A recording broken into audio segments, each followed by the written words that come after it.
Welcome to Overtime presented by Technical Foul. The late night edition. It's your boy TIMKINZ, the number 3, aka Ass Ketchum, aka Mr. Give It To Me. Again, it's late. It's late. So, I can't be yelling and shit right now. My house making noises. I am the Eric J, only known as the Eric J. Not joining us today is Camille. She is under the weather, so it's just 3 of us today. But she is Camille Monet, the point guard, girl next door, and all that good stuff.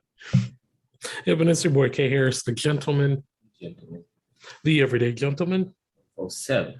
But better known as K Diddy. All right, so thank you for joining us.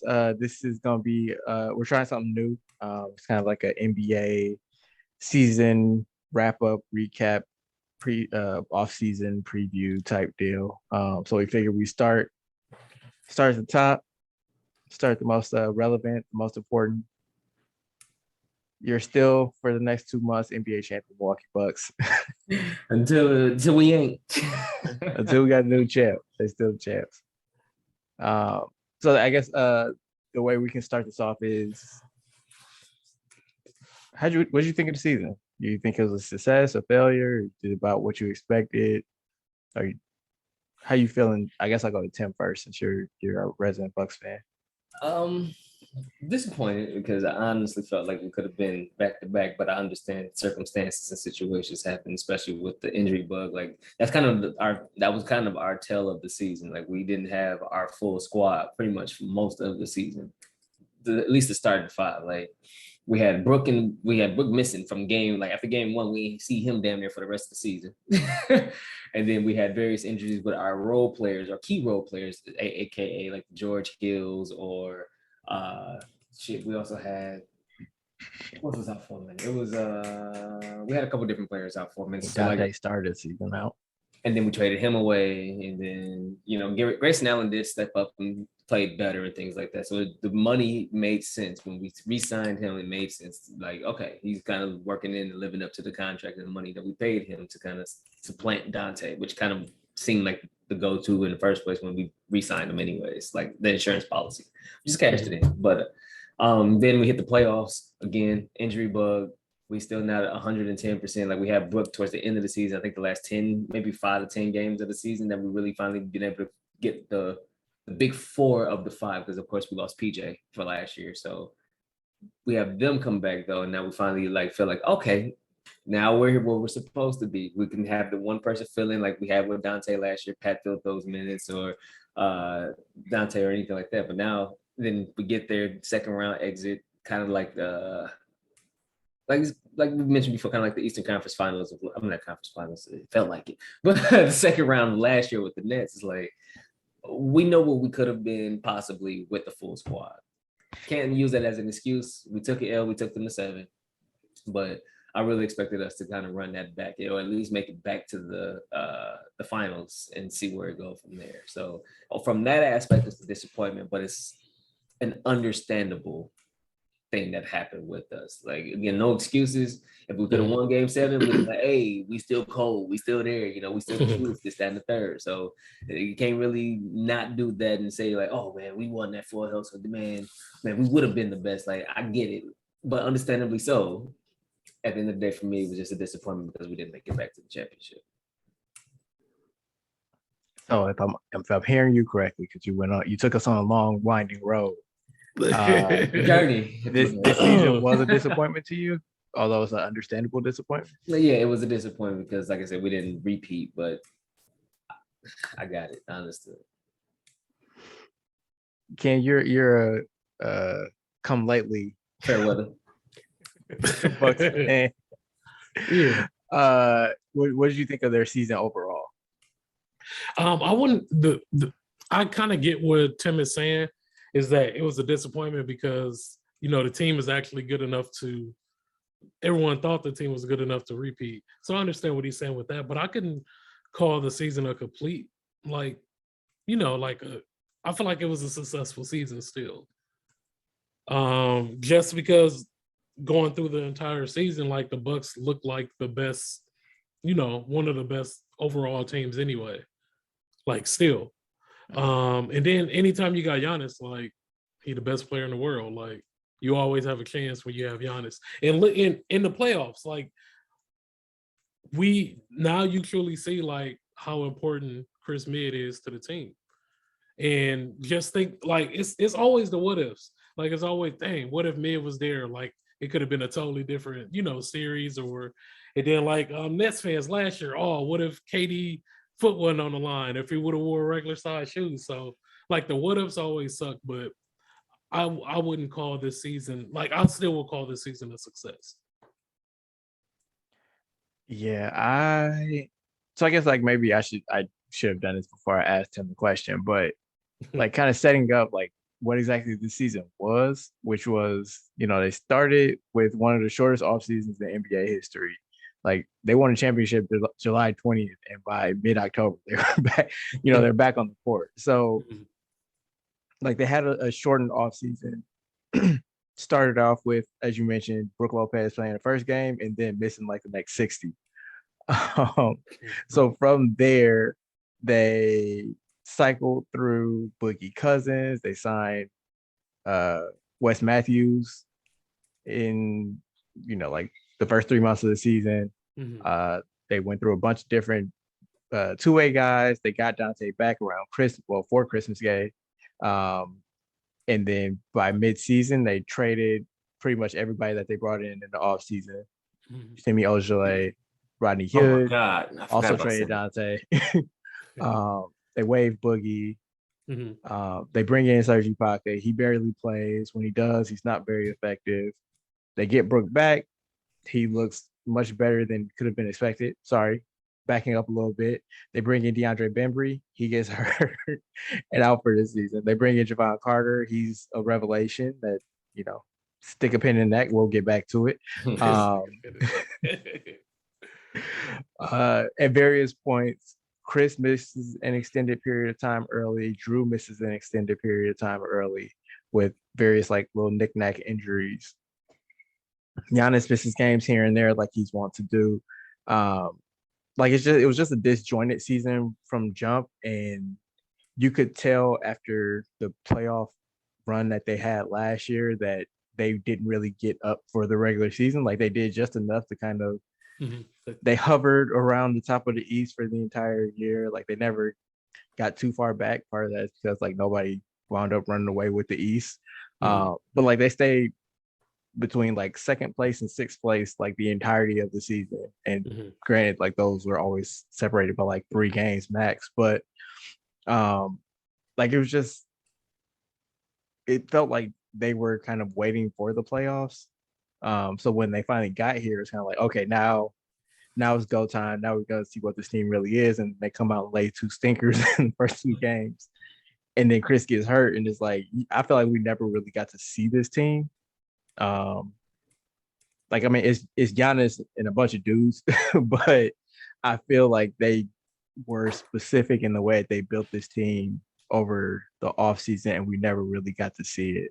Because it felt like they were just waiting for everybody to get back, everybody to get healthy, and then they were going to go on a run. Like I just kept feeling like, okay, it's coming, and it's just like it never came. So it was just like a tease of the season. But I still wouldn't say it's necessarily a disappointment because for that very reason, I guess, which is we never got to see it. Like it would be one thing if it's like, okay, I see what their full plan was, and that shit ain't work. But that wasn't necessarily the case. It was like, I see what their full plan was. That you never got to see whether it worked or it didn't. Mhm. You could argue that that means that their plan was hyper specific and it didn't allow for any deviation, which fair, but I can't really be disappointed with coulda, woulda, shoulda beens Mhm. when all I can speak to is like I somewhat enjoyed the ride. Somewhat. We got to watch Giannis, like that's always a treat.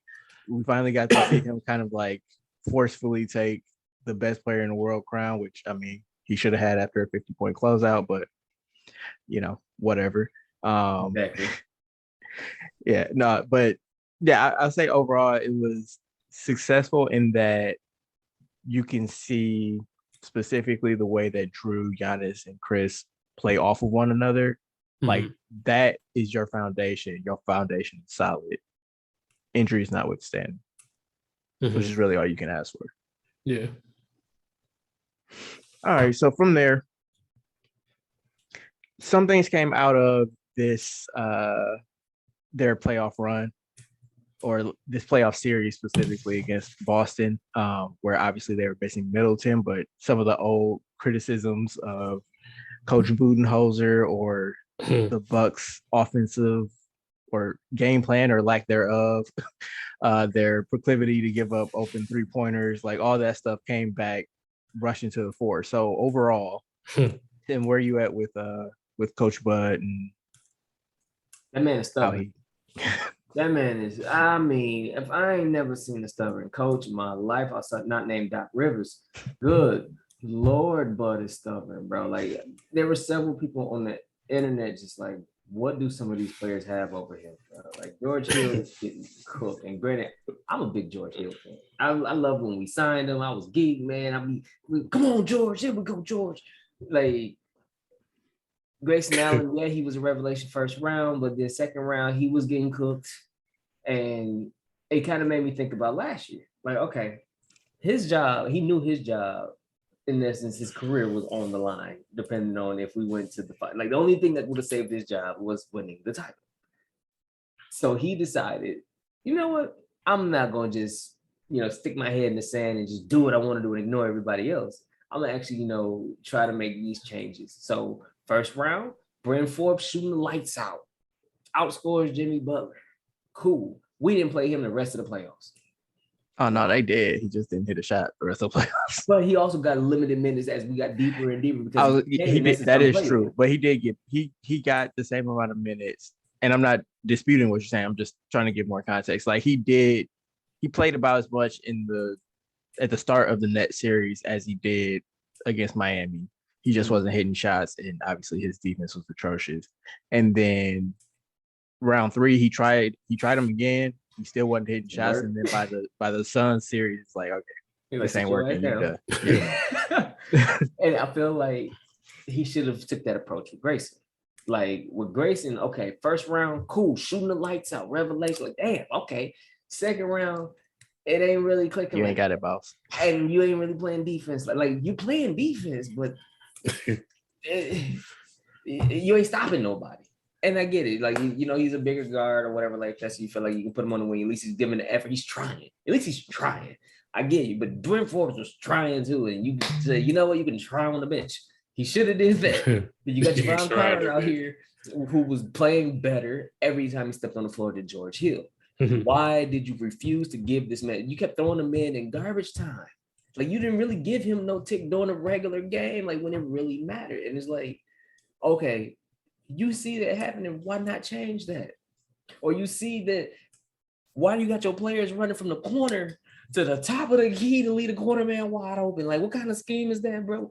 You call a timeout. Stop running from the corner, the opposite end of the court. No, we won't. He didn't change that. And it's like, so everybody and the things, like some of the demons that were, you need to make coaching adjustments that help us win, kind of resurfaced again because he no longer had to really fight. He knew that, okay, we got injuries and stuff like that. If something happens, I just won a chip last year. Shit ain't gonna shake. I'll be straight. I think everybody kind of had that idea. Those who are kind of ignorant to it felt like, no, we should fire Bud now. No, you can't fire that man. He just won a championship last year and didn't have his second best player this year. There's no way. Yeah, exactly. It don't even make no sense. way. Like catches that win coach of the year get fired, but they ain't win coach of the year and a chip. Yeah. You know what I'm saying? Like it's kind of interesting from that aspect. But as far as Bud go, like I give him one more year, bro. Like I was an advocate of win, lose, draw last year. He needs to go.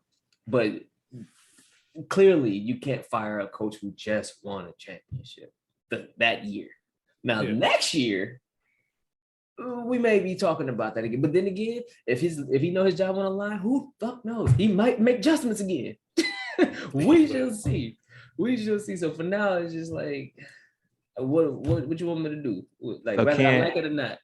It's okay. I will swing it to you, but I just want to take it back, just kind of rebut a few things, which I don't necessarily fully disagree with, like what Tim was saying. But, well, actually, let me start with what I do agree with. What I do agree with is that man was coaching for his life last year, and like that desperation brought out more flexibility in his scheme, more flexibility in what he was willing to do, which I feel like this year he kind of reverted back to bad habits. So I agree to that point. I think one thing that helped him last year is that he didn't have any options.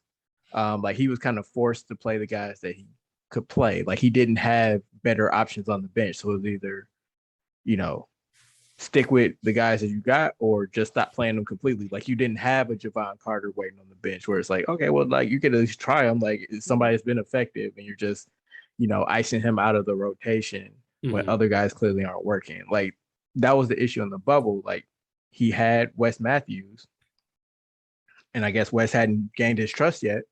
But Wes was clearly effective on Jimmy Butler. And down the stretch, he kept pulling them to go with George Hill and Eric Bledsoe. George Hill's a common denominator here, ain't he? I think Bled was more of the issue that year, but yes, yes, he is. And like part of that is because like the Drew Holiday trade, like that triggered a hard cap. Something triggered a hard cap that year, which meant that they only had limited amount of money to spend on other players. So they filled out like the bottom of their roster with like 4 rookies who were all making like peanuts. So like that's 4 like off the bat. Then you have Thanasis who you can't really play. So that's 5. So really he was already down to like 15. So he was already down to 10 players. Then Brent Forbes got played off the court, so he gone. So like his rotation was shortened by necessity. Whereas this year he had more tools at his disposal and he just chose wrong, it seems like. But the point about some of the scheme stuff, one, defensively, I get that the open threes looks bad, like when you're getting bombed away, but that shit worked for the first like 5.5 games of the series. And the defense still wasn't that bad. Like overall, like I think they still had like the lowest defensive rating in the playoffs. Number 1 defense in the playoffs. That's what I'm saying. Like they had the number 1 defense in the playoffs. So the defense wasn't the issue. The issue was that they couldn't score. The issue was that their guards made 0 3-pointers in Game 7. The issue is they had 2 games where they made like 5 or less 3-pointers in that series. Like Bud can't go out there and shoot wide open 3-pointers for people. Like all you can do is create shots for people that have shown that they can knock down shots in the regular season. Like they all go ice cold. I don't know why that is, but it's a historical trend. Like through over the years, like even last year, like they couldn't shoot for shit. So maybe that's roster composition. Like maybe that's on John Horst to go out and find them better shooters. But I won't put poor shooting at the feet of Bud. What I will say. Offensively, that man needs an offensive coordinator. Like, I don't know. He needs to bring in a coach that is offensively minded because, like, the defensive scheme that he has in place, for all its warts, it works. But that offense is unimaginative. Like, it's give Giannis the ball, drive with your head down, and, if you get stopped, shoot, pass it to open shooters. Kick it out. If you can't kick it out, give it back to Giannis. Yo, like granted, they did unlock something with Chris Giannis pick and rolls last year, but obviously Chris going down means that that's like your main play that gets removed from your playbook. So again, I get why there are excuses for everything, but like there should have been plan Bs for the things that kind of went wrong, which they didn't pivot to. So overall, like I'm still where I always am with Bud, which is you could be better, but he's still like a top 10 coach in the league.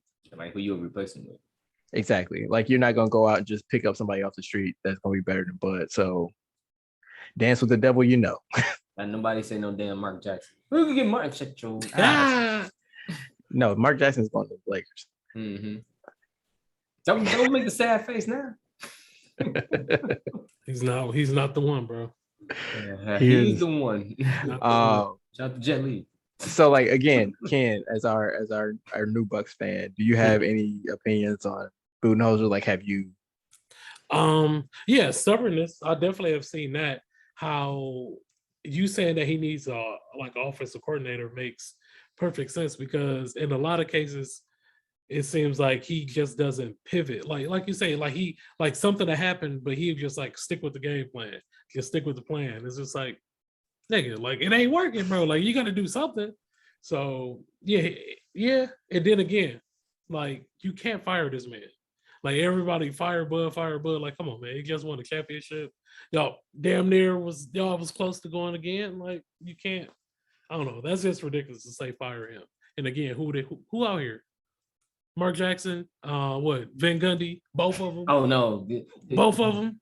Somebody hired Van Gundy and get his ass out the booth. I'll tell you that much. What, both of them? Which one? Just whichever one was on it, jazzing up the Bucks the whole series, bro. Don't say jazzing. Like dog, he every time we did anything, well, the Bucks is. I guess that was all right. Meanwhile, the Celtics do anything. Oh my God, it's the greatest. Oh my God, like gross. So we can quickly move to the offseason because we have about 5 minutes left before we hit before we end this segment. So as a primer, they have the 24th pick in the draft. Mm-hmm. They don't have a second rounder. Their free agents include Pat Connaughton, who has a player option, Bobby Portis, who has a player option,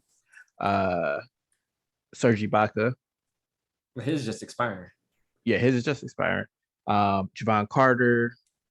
I'm trying to do this from memory because I don't have the sheet pulled up. I think those are four. Jordan Nwora can be a restricted free agent if they tender him an offer. If not, they can just let him walk if they like. George Hill is back. Grayson Allen's back. Brooke, Chris, Giannis, Drew are all under contract for next season. So, Ken, I'll kick to you first. What do you think the Bucks need to look to? What moves do you think they need to look to make this offseason? That can be a specific player that they need to target, a player type that they need to draft. I feel like they definitely try to get a athletic center. That I feel like that'll help out Giannis a lot. So like Giannis don't be getting beat the hell up all the time. He get a center that can move around, that can bring the big man out the paint and allow Giannis to, operate a little bit more. Okay, so you think they need to go bigs. Yeah. Tim, what you think they need to what do you want to see them do this offseason? I feel like it's almost a tie, but I'm gonna give the nod to re-signing Bobby Portis. Okay.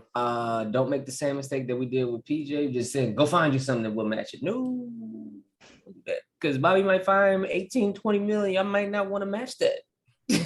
Bobby is a pretty big asset when given the opportunity. So plus I felt like he was supposed to be our Grayson Allen for Brook Lopez. Our insurance plan was we was ready to move around from Brook. We was gonna give Bobby some of that money. Go ahead, step right on in and be our next big man while we find another big man to back you up. So I feel like Bobby Porter should be one of our number one priorities. Then Pat Connaughton would be number two. Then probably get rid of George Hill. I'm not gonna hold you. We gotta probably gonna have to trade George and no, that's not number 3. Number 3 would be finding some scoring off the bench. What you got, Tim? Ken. Actually, the Bucks should get Westbrook. How about you? How about you shut your ass up, man?